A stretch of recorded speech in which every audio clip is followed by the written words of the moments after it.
Well, good evening, everyone. I'm Kim Churches. I'm the president of the Washington Center. So grateful you could join us this evening. This is the first in our new Future of Work series. And friends, let me tell you, the future of work is here now. We don't need to wait for the future. We're in it already.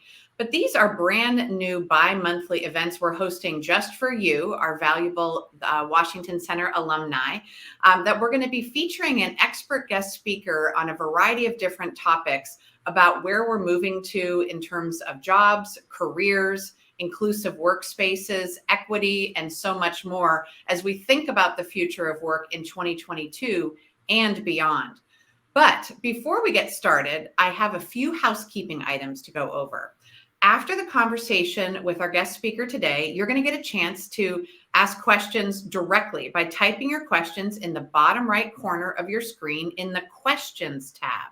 So please type them right into the questions tab, not the chat tab. And there, our special guest speaker, Diane Lim, and I will be able to moderate those. And when we get to the Q&A portion, we'll pull right directly from your questions in the questions tab, bottom right corner of your screen. Please do use the chat tab if you want to connect and say hello to your fellow alumni here in North America and around the globe. Feel free to use the chat button for that. And I would also encourage you, if you're having any technical difficulties with sound, audio, or the like, to type that into the chat box, and one of our moderators will be happy to help you. Also, please note, we are recording this session, and it will be made available only to registrants. You'll receive an email right after the event with a replay button to view the recording. And when we move into the breakout rooms later this evening for networking, I will assure you those will not be recorded, so you can have a nice time connecting with fellow alumni. But tonight, we are very excited to be joined by Diane Lim, who's a leading economist and the current policy director for the House Select Committee on Economic Disparity and Fairness and Growth. She's also the writer and owner of the EconomistMom blog. And I've had the pleasure of knowing Diane for a few years now, and have spoken with her in particular about these topics over the time of COVID for this past 2 years plus that we've all been figuring out the new normal that we're in right now. So with that, I want to welcome Diane to the Washington Center community tonight. And thank you so much for joining us. Thanks, Kim. It's great to be here with you. So let's dive in here. I mean, there is a lot going on. We've been dealing with the Greek alphabet of variants over. We've been dealing with, do we mask? Do we not mask? Will we go back to work? No, we're not going back to work. Variants. And now we're facing inflation. We're facing a very scary situation in Ukraine and Russia at the moment. So much going on, while a lot of folks are eager to toss those masks in the trash and get back to life as they knew it in February 2020. So I want to start with last Friday, March 4th, the jobs report came out. And I want you to talk to us a little bit about what those numbers mean. For everybody who did not pay attention to your Twitter feed, LinkedIn, and a variety of media outlets, we had 678,000 jobs added to the U.S., but at labor market. But of course, that doesn't consider the war and uncertainty in Ukraine that erupted just after that. So based on the report, Diane, I'd love to know what you think we should expect in the labor economy in 2022. With all this uncertainty, we've also had the great resignation, the great reshuffling, lots of exacerbated inequities in the workplaces over the past 2 years. So knowing all of that, what did the jobs report tell us last week? Well, I think the jobs report told us that the economy is getting pretty close to where it was prior to the pandemic in February 2020 in terms of how many people are working in the economy, in terms of seeing both unemployment go down to very low levels and the pace of jobs added to the economy being pretty remarkable. Although I always remind people that the pace of job loss was even more dramatic at the start of the pandemic. I think the U.S. economy is showing that it's a very strong economy, that we have a very diverse economy in terms of all the things and services that we produce. We're not overly specialized in certain industries.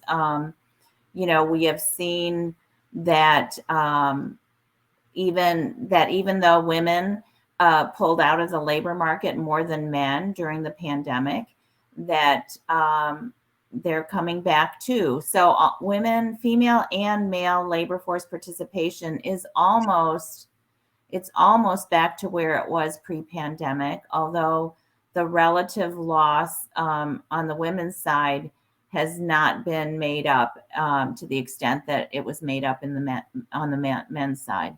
I think that the economy, even if we get back to low unemployment, high labor force participation, the nature of jobs, the mix of jobs in the economy is probably forever altered because of the pandemic.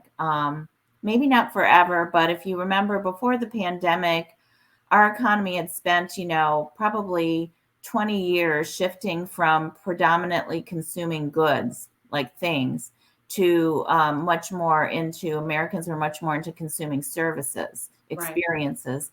Right. And obviously the pandemic changed that a lot, since a lot of the experiences that we were, going gangbusters on were the leisure and hospitality services, which were the exact things that had to completely shut down at the start of the pandemic.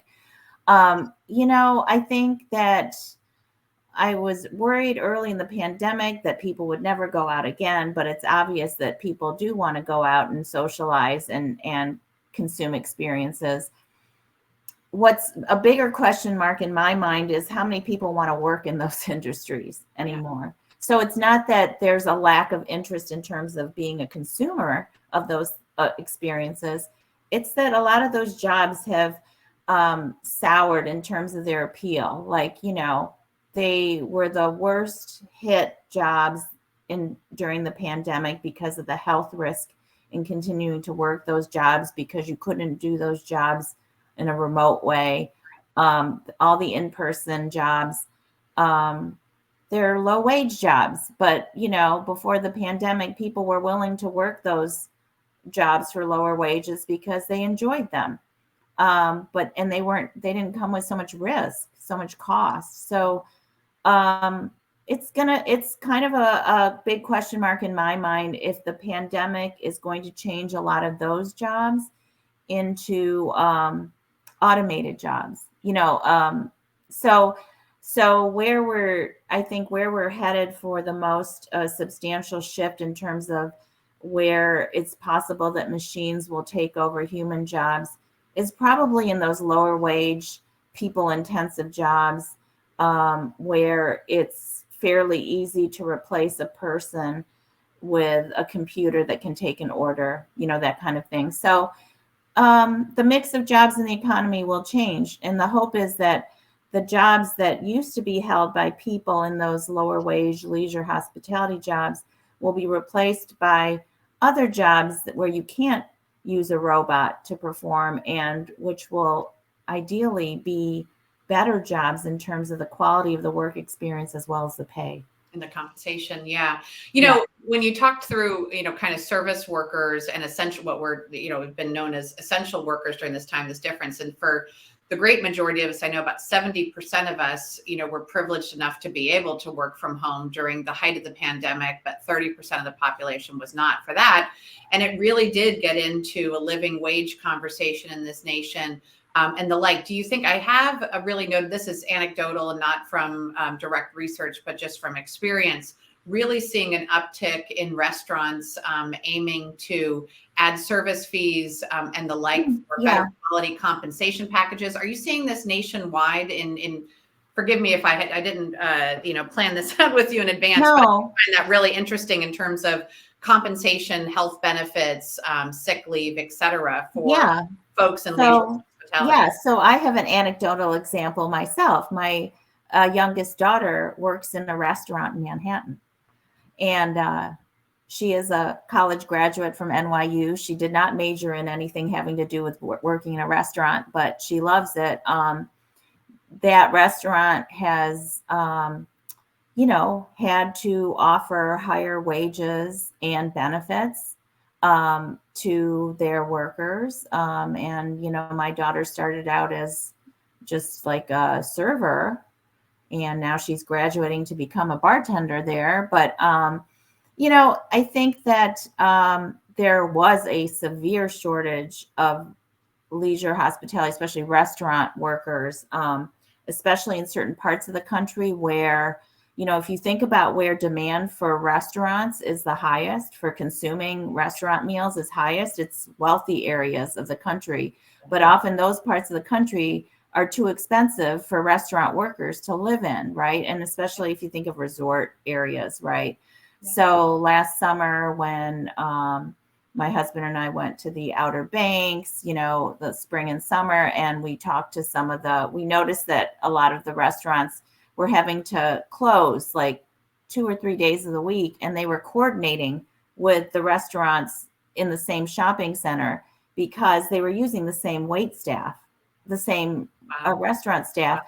And, a worker can only work up to full time. They can't, there were only so many workers available to work those restaurants. And so they were sharing them, and they were kind of cooperating and collaborating with what would normally be thought of as a competitor, right? Yeah. So restaurants are having to to offer higher wages, definitely. Because it's a hard, working in service is a hard job, and customers are very demanding. And frankly, a lot of, this is a job that many young people take. And,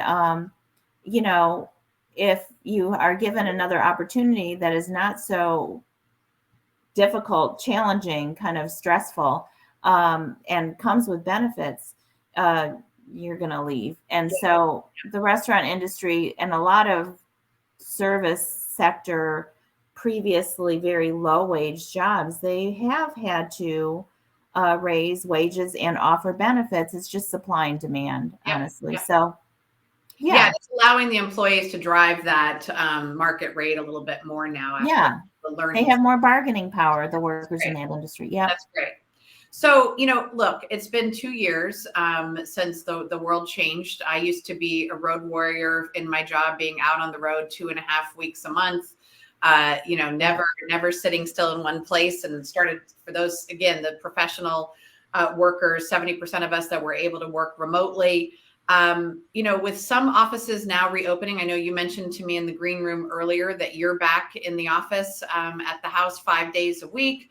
And with some reopening fully or creating hybrid opportunities where folks might come into the office 2 days a week or 3 days of the week or what have you, how do you think professional work is fundamentally changing? It's not a Dolly Parton 9 to 5 song in the old way of bringing your briefcase and coming in every day of the week right now.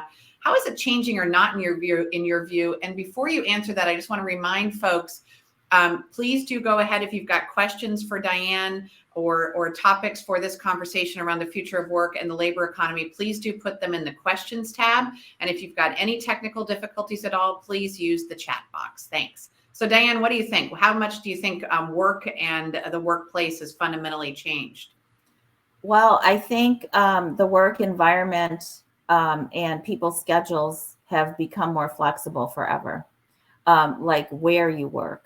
I think employers that previously have said that, no, you can't be productive unless you're physically at the office. I want to see your face, 9 to 5 at the office. I think they've learned that their old thinking is not necessarily the case, that workers can be productive even if they're working from home. And I think that's good news for women, even more than men, because it does make it possible for women who tend to have more responsibilities at home. It's just the gendered roles that we've established for so long, because women tend to have more family responsibilities. It's making it easier for women to work the many jobs we do, whether we're paid for them or not. So it just makes everyone a little bit more productive, because when you have the flexibility of being able to work from home maybe 1 or 2 days a week, you can arrange your schedule such that you are, efficiently managing what you have to be at home for, and, putting in your work hours some other time during the day. Right. And that's always been a disadvantage that working mothers have had in the workforce, because there has always been this perception that has held down female compensation, that if we're a working mother that wants a more flexible schedule, more the flexibility, work from home a couple days a week, then that must mean we're willing to pay for that flexibility with lower wages. I've worked many jobs where that was the presumption, or where I had to take a half day a week leave without pay, right? And the employer thought they were doing me a favor, right?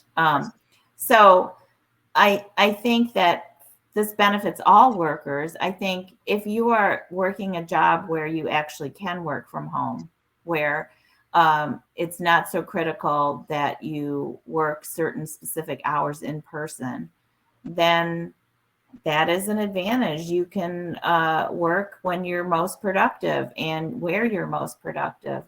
Sometimes there's work where you need to concentrate and you need alone time for your job, and that's when working from home is really good. Other times you need to brainstorm with your colleagues and collaborate, and that's when it is much better to be in person rather than over the Zoom screen. So yeah, I think it's a change for good. And, I think we're seeing that also in terms of what companies are doing with their office space. I mean, I think there's a little bit of a crisis going on for companies trying to figure out, what do we do with our office space? Yeah, and those are sunk costs, right? Whether you've got a lease or you own it, it's sunk costs. But then how do you utilize this space that's, kind of a vestige from the before times, and here we are in the after times, and how to make the best use of space. That's and how right. to make it work. Yeah, I think there's a lot there to unpack. I think, just for our TWC alumni, I can tell you that we're going to be working on some new skill sets, both for alumni as well as for students around this, so that you can be prepared for working in a flexible environment. It can be harder to stay on task and stay unless you have that type of time management, project management skills to be able to. So I think that'll be a lot of it. And, again, in the early days, I mean, I remember I had to, when I first started working after college, it was that you were in the office at least 15 minutes before your boss, and you always stayed after them to show how productive you were. So how do you do this in a virtual environment where you're still being able to show the production of the quality work you're doing without sitting side by side? And it's fundamentally changing. And we'll get into that, I'm sure, in tonight's conversation, that intergenerational of this time of Generation Z to baby boomers working in offices, and how do we make sure, we can protect that in the current labor economy, and what does it mean going forward? Diane, you've been, you're the policy director with the House Select Committee on Economic Disparity and Fairness and Growth. And I'd love to know what you mentioned, automation a little bit ago, and I'd love to learn a little bit so far about the effects on automation on the workforce. I know a lot of studies are showing, there's some research out showing that automation will impact Hispanic and Black workers harder than other workers. And how do we think about, both the policy side and the pragmatic side? So what can public policy do on this side, and what can business practice do to make sure technology and robots are more net positive and work synergistically with human workers, rather than just pure displacement of the stories we've all read about in the media? Well, so from a kind of high level policy level, it's, policy actually encourages a lot of companies to substitute capital for labor, because there are bigger tax breaks given to capital investment than given to labor. So using human workers. At a practical level, like the companies that are doing the best with, how can I use machines to save money and produce more efficiently, produce more for less money, are the companies like, a good example is a grocery store, like think about Wegmans company. I'm not trying to make a plug for them, but the more you can automate the jobs where you don't really need human interaction. For example, a lot of grocery stores, there are a lot of self-checkouts now. That's an example of a job that, it's not a big loss for someone to not have that cashier job and to instead get a job where they're actually talking to people more, like behind the bakery counter or at the sushi bar or whatever at Wegmans. The wine part of Wegmans would be the best place to work. I think that there's a way to automate the less interesting jobs for humans, right? The very rote, kind of repetitive, don't really have to socialize kind of jobs. And then to save your human jobs for more enjoyable work where you really don't want a robot to serve people wine, right? So it's, I think that the optimistic view of automation is great if it can get rid of the jobs we humans don't like anyway. And if those machines can be complementary to humans in that it makes the human jobs easier, right? So, and I think that the idea behind a job that a machine cannot replace should be that it's paid better. Right.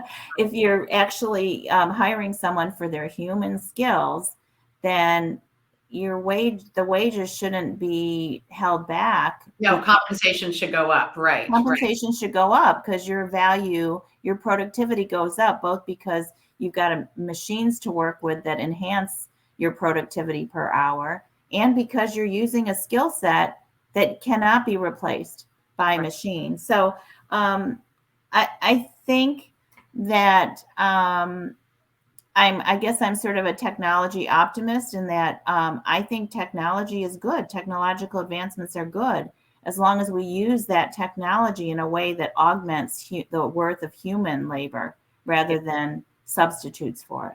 Yeah, well said. Really well said. So, sticking with technology here, we know that there are a few sectors where there's great demand and a shortage of talent in those. So I'd love to know, in what ways is the Biden administration helping to reorient the labor force to existing market demands? So like the deep, deep, deep need for tech talent. I know with Amazon HQ2, aiming to open here tens of thousands of jobs, but it's not just the tech companies, a nonprofit like the Washington Center, we need tech expertise in human talent, right? Your power and gas company needs tech talent. Your library down the street needs it. So it's pervasive. So, I mean, we know that healthcare management, technology, computer science, et cetera, are all big, high upticks for jobs, high paying jobs, and not enough talent there. So, what is the administration, in your view, doing so far to help reorient it? And then I think the second part of it is, what should both employees and employers be thinking about ahead as we think about these talent gaps? So, I think the Biden administration has been encouraging Congress to do more in terms of dedicating more funds to workforce development programs, to education programs that will help steer more talent, more students into the fields where we do see the frontier of technology and where we know that there are already shortages.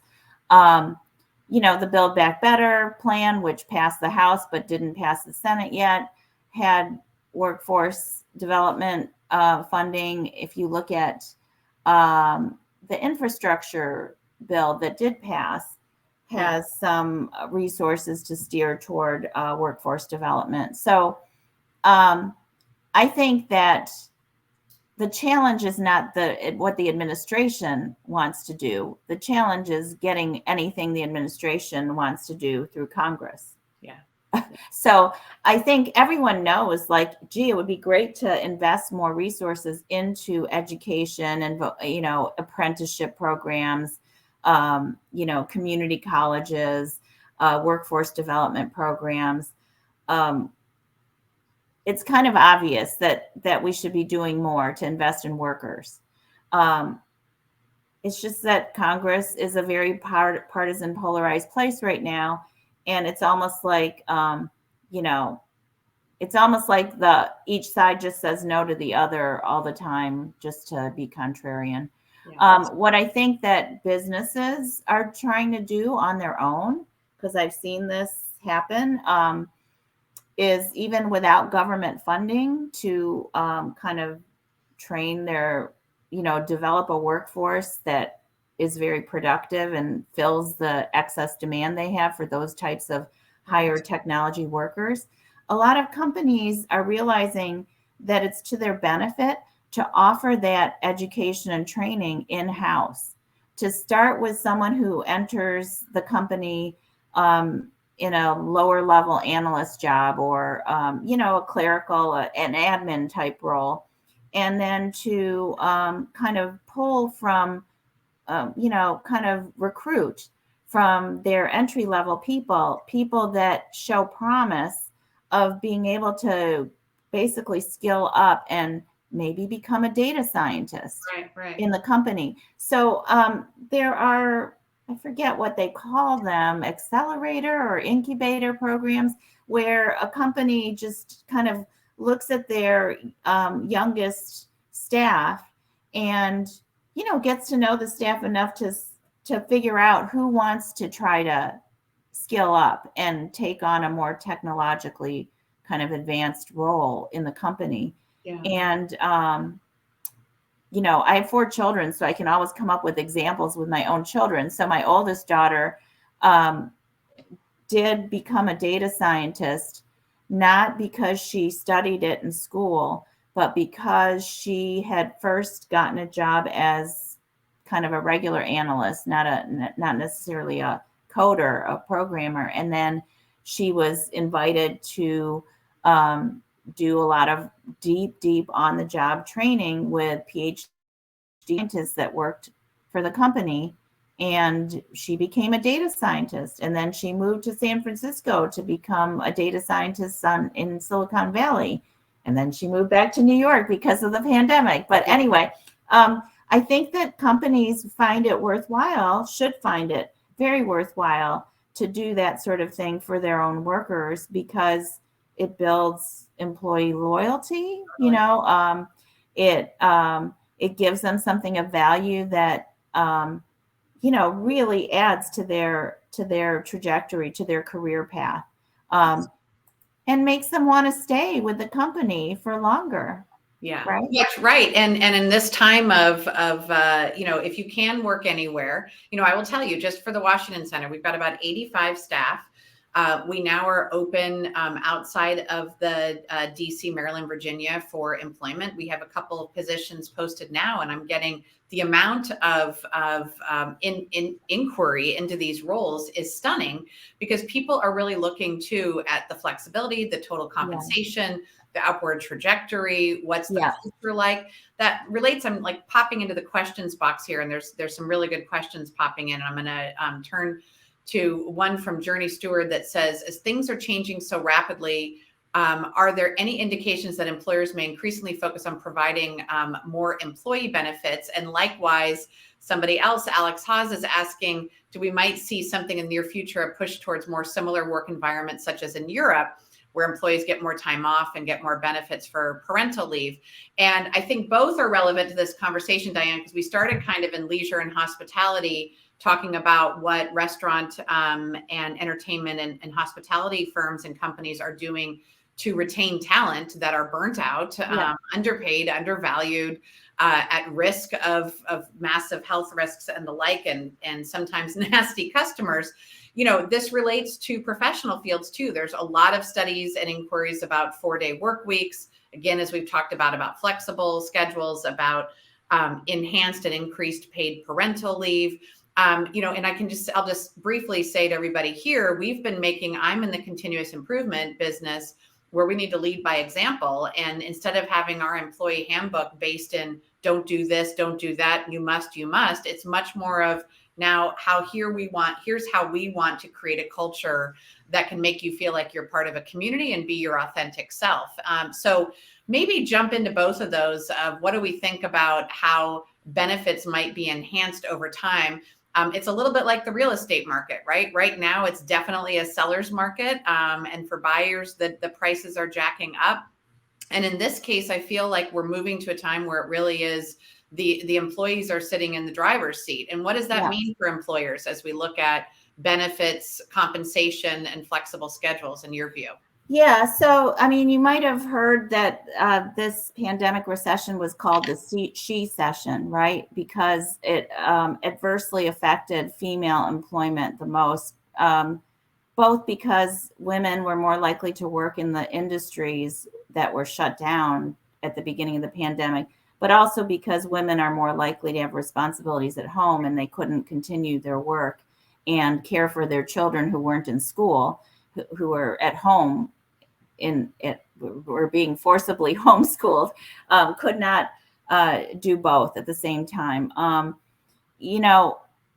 Women have always been traditionally the primary caregiver at home, but the secondary earner in terms of the working household. As a result, women have,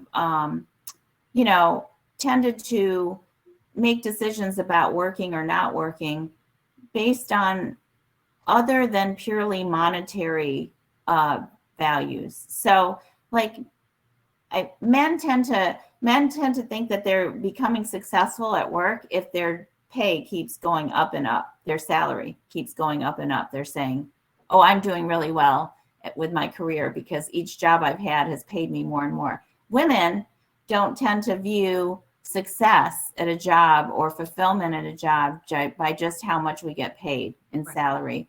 It's how fulfilling our work is, how appreciated we feel at work, how well we get along with our colleagues at a personal level.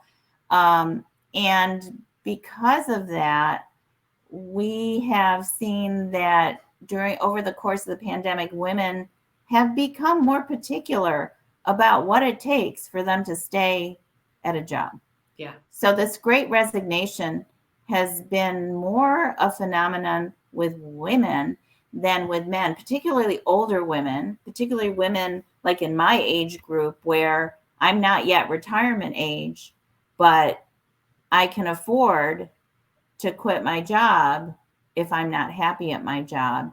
And so I think what's happening is that a lot of people, because they've had more time in this flexible environment where some of us have gotten to work from home, a lot of people have realized, I don't have to put up with a crappy job just for the salary, right? And because of that, because so many other characteristics of a job have been emphasized during the pandemic that matter to us, employers have had to be good about those things. They can't just pay people more. Yeah. They can't just give people more than compensation, right? Exactly. So some of that, it gets hard, I guess, to compare jobs across companies because we're used to comparing it by compensation levels. But really all these, kind of employer reviews about, the kinds of Glassdoor type reviews that have more than compensation in them, I think they're becoming important to workers and to people in general about whether a job is worth pursuing or staying in. And I think that's good. I think the balance of power in general has shifted away from employers and big companies and toward workers, just because we have more bargaining power because workers are in short supply right now. Yeah.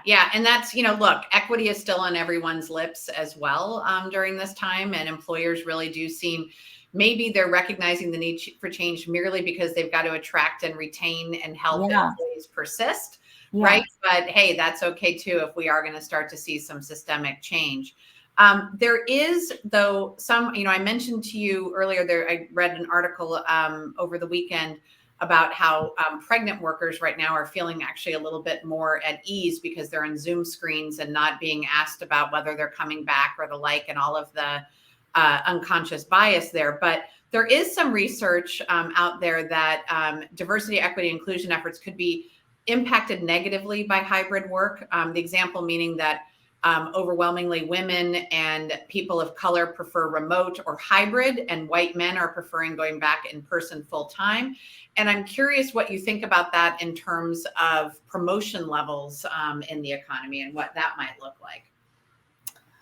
You mean, are people going to need to go back to full-time in the office? To be able to get it. So if you've got more women and people of color who are, research is showing, are looking for remote and hybrid, but is it the person that's there in the office with the boss Right. who's going to get all of the Tony projects and promotion opportunities? Right. So I think that, I mean, I think it used to be like that, but I think that that is one of the legacies of the pandemic, will be that it won't be regarded as a requirement of an executive level job that you be in the office 5 days a week, and that you work, or that you work really long hours all Right. the time in order to deserve to be at the executive level. So I guess I would like to think that the world is forever changed, and it's not back to the old way of promoting people that look like younger versions of yourself, and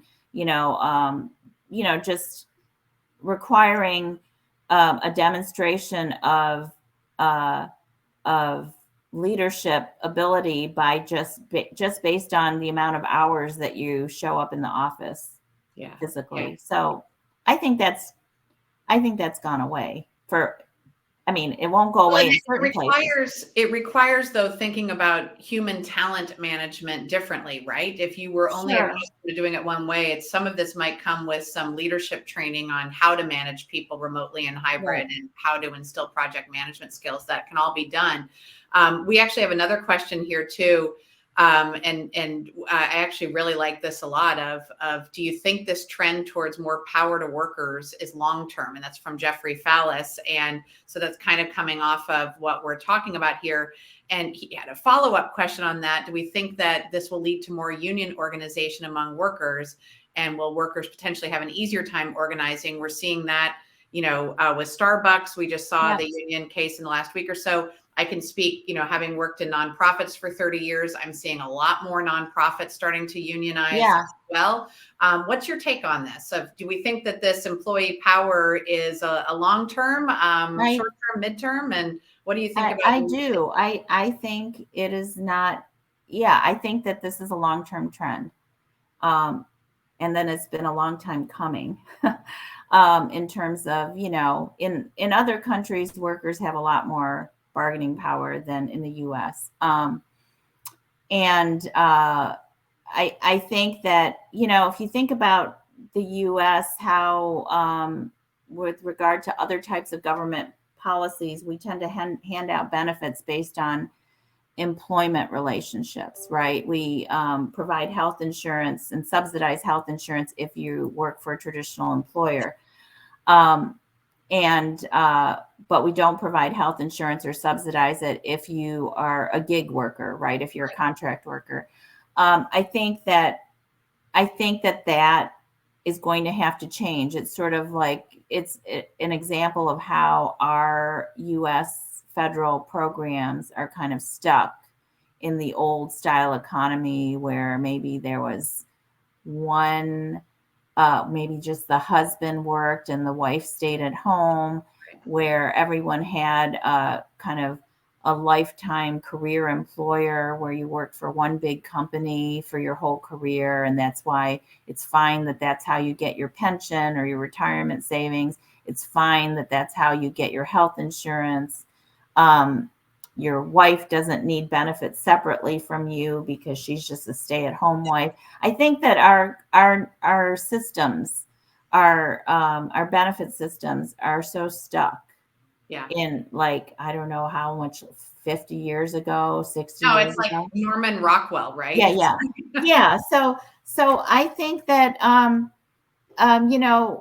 of the experience of dealing with the COVID pandemic, we saw that Europe, a lot of European systems were better able to keep workers afloat, and because they had more automatic systems in place, and they have benefit systems that are not conditional on the kind of employment relationships that our country imposes on people. So I do think I think this is a long-term trend because it has to be, because, you know, people are still the most valuable resource, the most valuable input into our economy. Yeah. So you can't not prioritize people and how you treat people in order to have a prosperous and inclusive economy, right? Right. So people will just leave for other countries. So yeah, completely agreed. That so this, now we're going to move back into a little bit younger people. Trina Shanks is asking, and I think this is a really, really great question for tonight, and something that I can tell you we're wrestling with at the Washington Center as we think about how we want to center who we serve and to what results here. But what's your advice to young people? And she's put in the example of maybe high school students as they're making decisions about education and careers. Do we think the choices are getting easier or more difficult? And I'll just preface this by saying, you know, for us, we've been working here with community college and college students, college and university students, both traditional and non-traditional. There's a lot of studies out now, and I'm saying this too for our alumni. People think of students as to what they're, perhaps you went to college at age 18 and graduated around 22.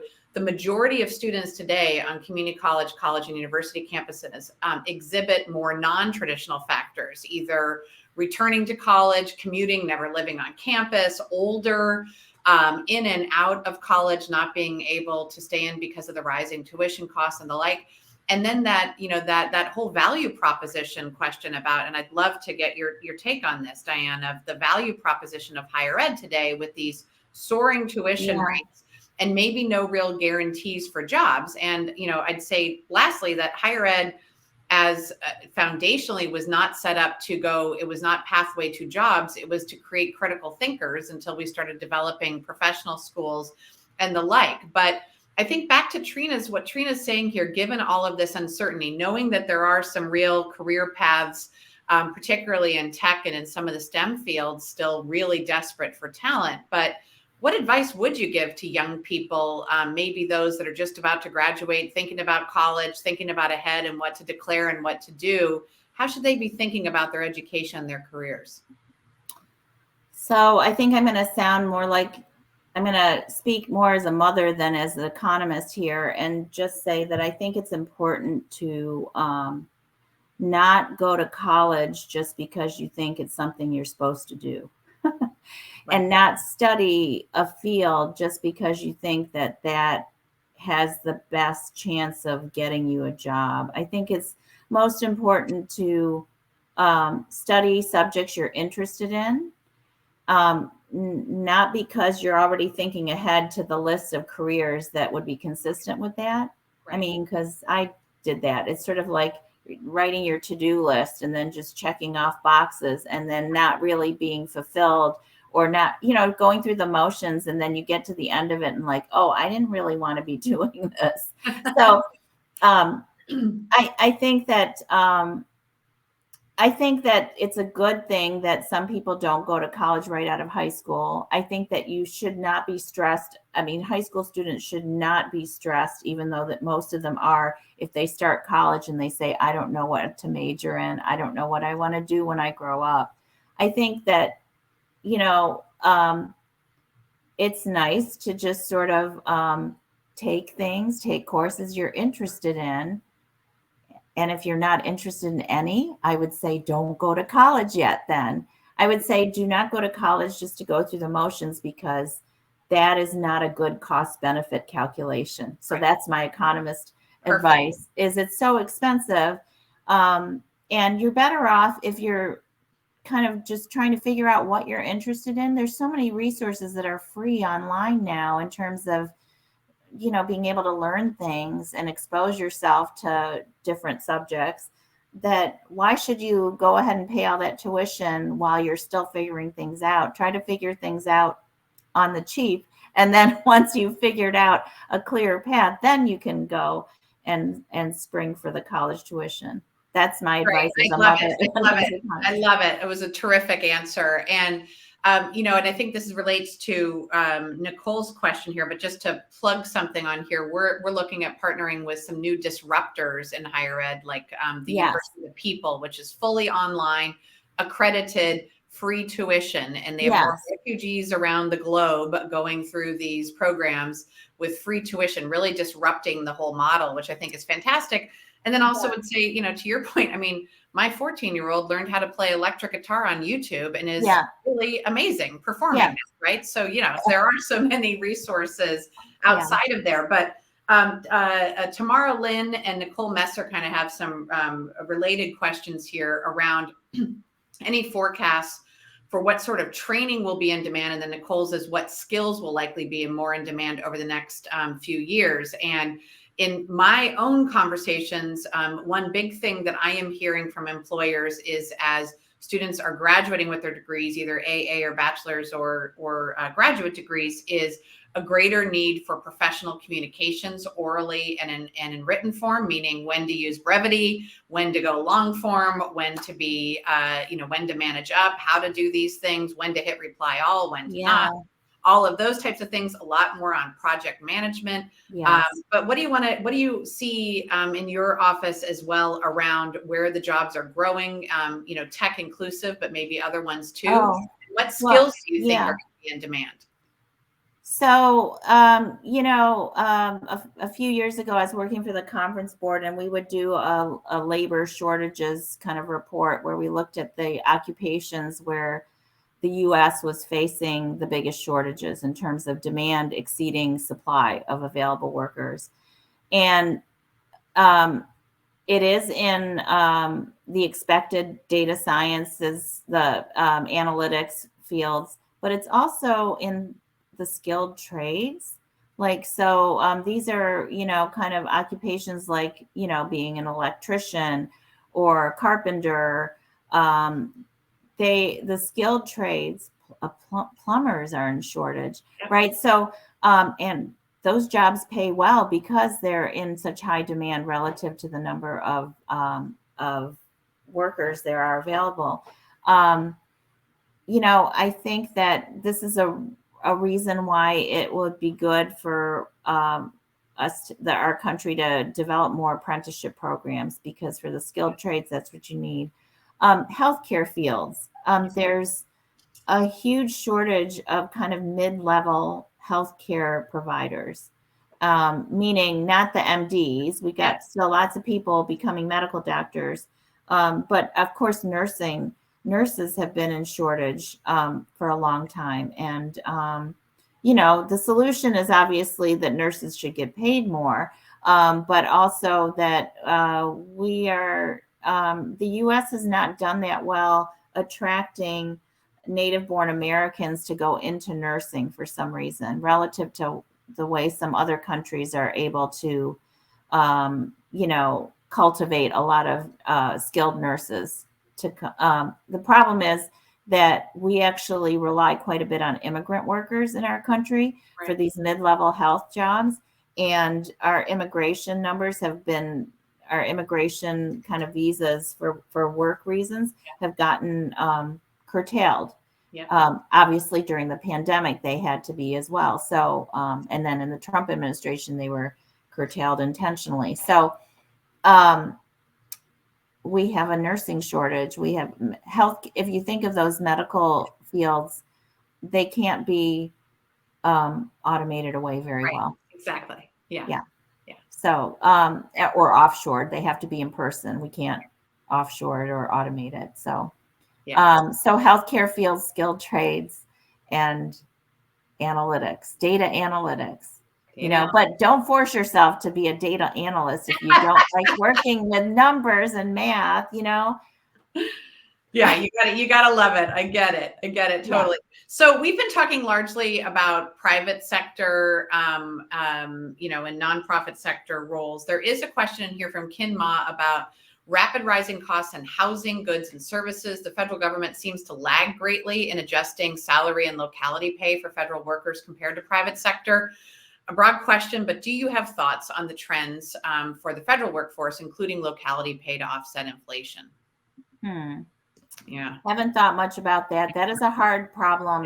Locality pay, the localities that are the highest cost, the ones with exorbitant housing costs. Right. I mean, really, it's hard to imagine being able to pay people enough to be able to afford the housing in those parts of the country, especially government workers. So I don't know that there's much hope for like locality pay to someone who's working in San Francisco or New York, really reflecting higher costs there.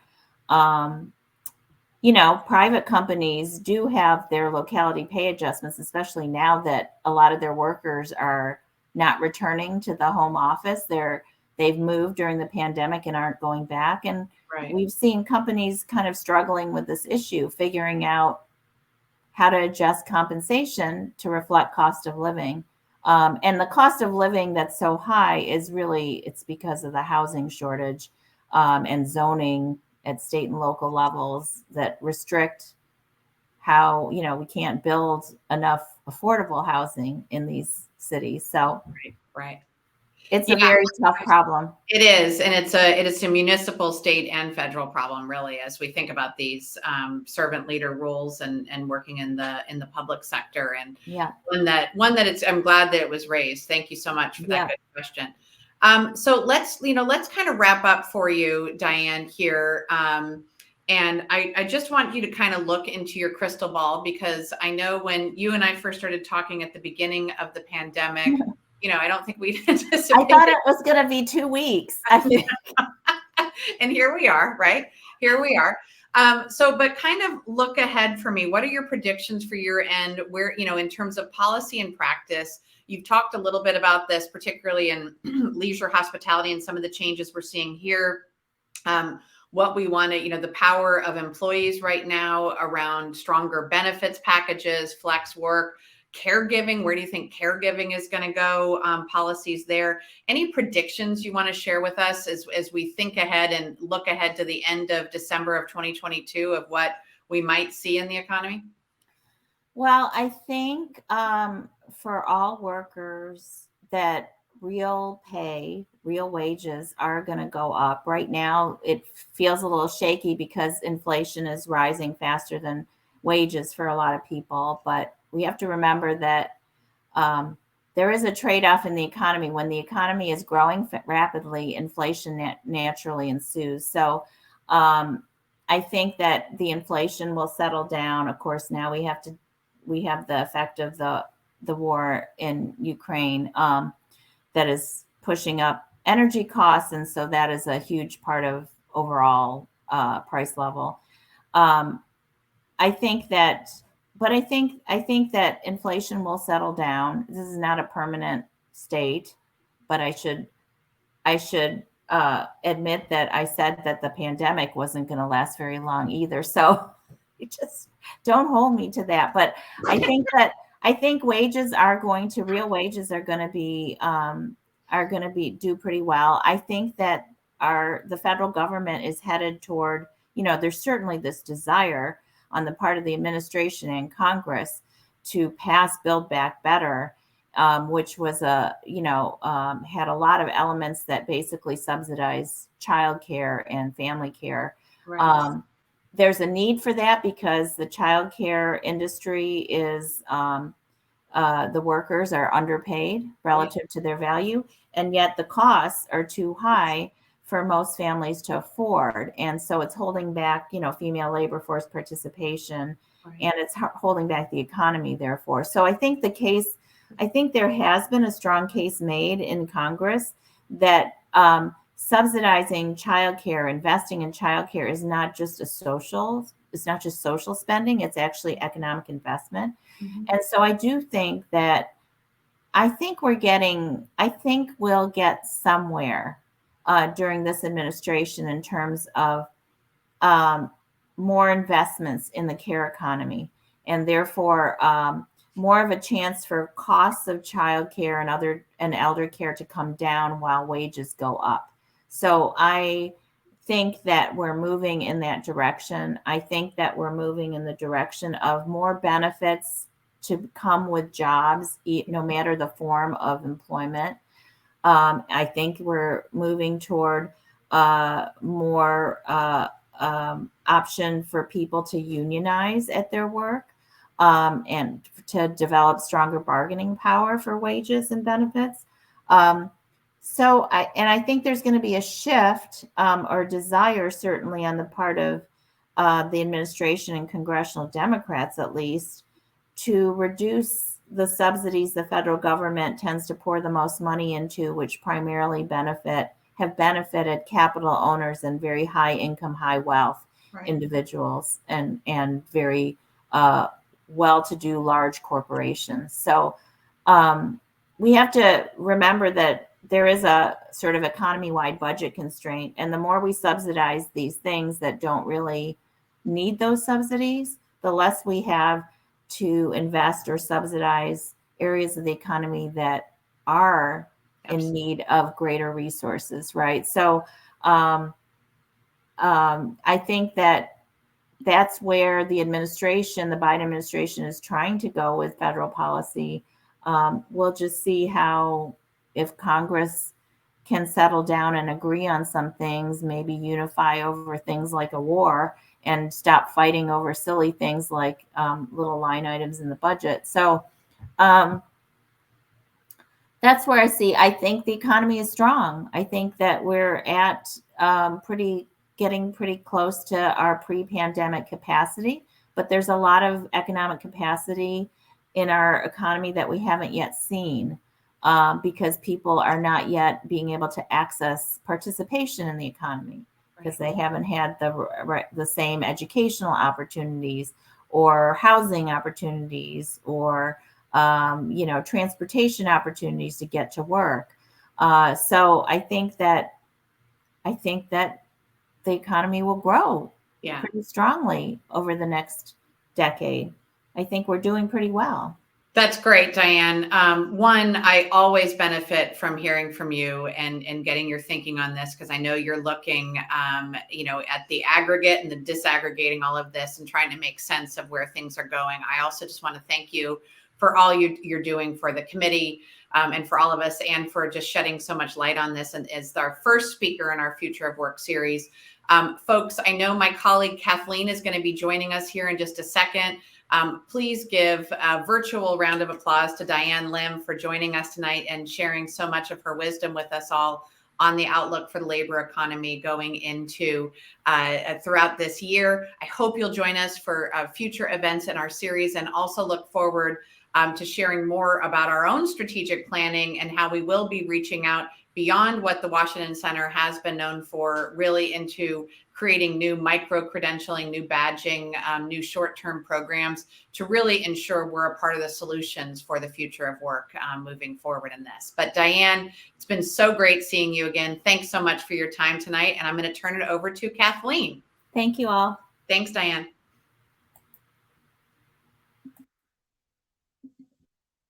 Thank you, Kim. I appreciate the introduction. And I want to move on to our networking portion of the program.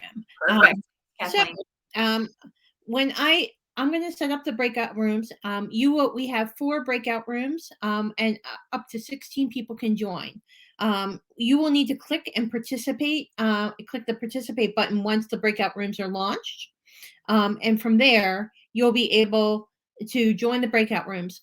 What I'm encouraging people to do is, first of all, obviously introduce yourselves. Also tell people where you're from. Also to let people know what you do. And then also, I think covering some of the topics today, thinking about what are some of the challenges as we move into this future workforce, what are some of the greater opportunities, and thinking about the topics that we've touched upon. This will give you a chance to network with your colleagues.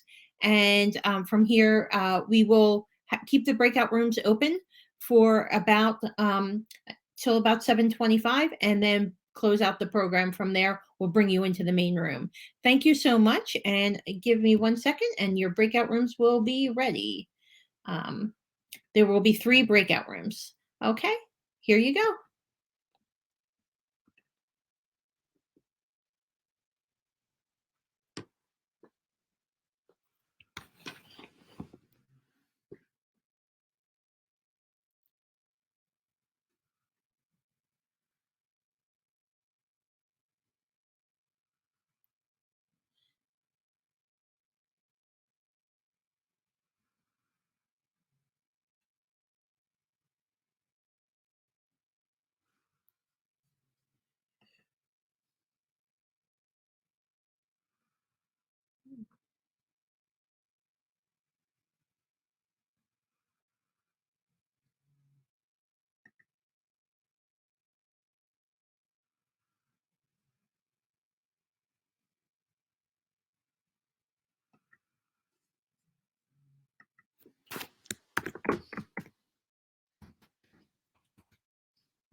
I want to welcome everybody back, and thank you for coming this evening.